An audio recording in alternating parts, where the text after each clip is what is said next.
જામનગર શહેરમાં માર્કેટિંગ યાર્ડમાં મગફળીની ભારે આવકથી યાર્ડ છલકાતું જોવા મળ્યું હતું. એક જ દિવસમાં 417 વાહનો સાથે 32,000 ગુણીની આવક નોંધાઈ છે. રવિવારે એક જ દિવસે મગફળી ભરેલા કુલ 417 વાહનો યાર્ડમાં પહોંચ્યા. અંદાજિત 32,000 ગુણી મગફળીની આવક નોંધાઈ છે. અગાઉ પણ આશરે 400 વાહનો સાથે 30,000 ગુણી મગફળીની આવક થઈ હતી. ભારે આવકના કારણે નવી આવક પર પ્રતિબંધ મુકાયો છે. રવિવારે યાર્ડ ખુલતાની સાથે જ ફરી મોટી સંખ્યામાં વાહનો પહોંચ્યા. તમિલનાડુથી આવેલા વેપારીઓ મોટી સંખ્યામાં ખરીદી માટે હાજર રહ્યા હતા. જામનગર ઉપરાંત અન્ય જિલ્લાઓમાંથી પણ ખેડૂતો મગફળી લઈને આવ્યા છે. હાલ ખેડૂતોને મગફળીના ભાવ ₹1100 થી ₹1800 પ્રતિ મણ મળી રહ્યા છે. યાર્ડમાં જગ્યાના અભાવે નવી મગફળીની આવક પર રોક લગાવવામાં આવી છે. ઘનશ્યામ વાદી, ઇન્સ્પેક્ટર, આપા માર્કેટિંગ યાર્ડ.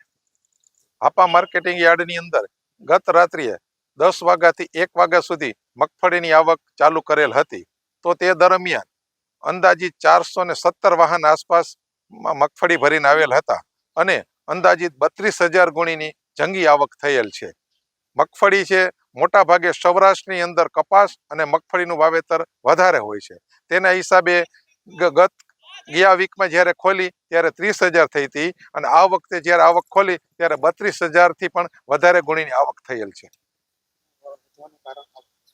વધવાનું કારણ આવક વધવાનું કારણ એ કે તામિલનાડુના વેપારીઓ છે તે જામનગરને વધુ પસંદ કરે છે. તેના હિસાબે જામનગર જિલ્લા સિવાય બહારના જિલ્લાઓમાંથી પણ 9 નંબર અને 66 નંબર લઈને ખેડૂતો આપા માર્કેટિંગ યાર્ડમાં આવે છે. ठीक है, आपके नाम से? मेरा नाम राजकुमार। हम लोग तमिलनाडु से आया मूंगफली लेने के लिए। तो एक अप्पा यार्ड में जामनगर में मूंगफली अच्छा मिलते हैं, 700 नंबर का, 9 नंबर का अच्छा है। रेट अभी थोड़ा ऊंचा हो गया, अभी माल बहुत कम है, कम आ रहा है। कितने साल से आ रहा है? 10 साल से आ रहा हूँ। और यहाँ की मूंगफली कैसी लगती है आपको? नहीं, अच्छा लग रहा है। ओके। किसानों को कैसा प्रतिभाव मिलता है आपसे? यहाँ के किसानों का कैसा प्रतिभाव आपसे मिलता है?